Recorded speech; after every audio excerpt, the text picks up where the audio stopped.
Some breaking news right now coming out of Weston. That's where an FBI raid is underway at a mansion there. Local 10's Andrew Perez is joining us from Weston. Andrew, what's happening out there?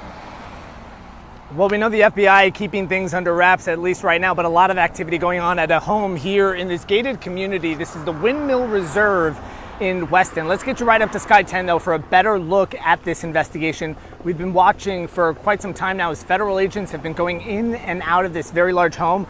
What specifically they're looking for is still unclear, but records show that this home, it goes back to Walter Ventimiglia. He's a well-known mortgage broker and insurance agent, the president also of Worldwide Capital Lending Group. We actually have a photo of him as well.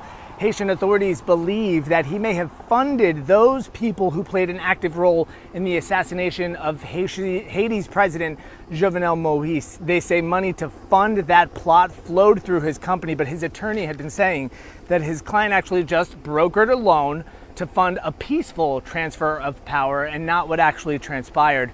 An FBI representative released a statement to us just a short time ago. It says in part, quote, "I can confirm the FBI and HSI are conducting court-ordered law enforcement activity in the vicinity of the area.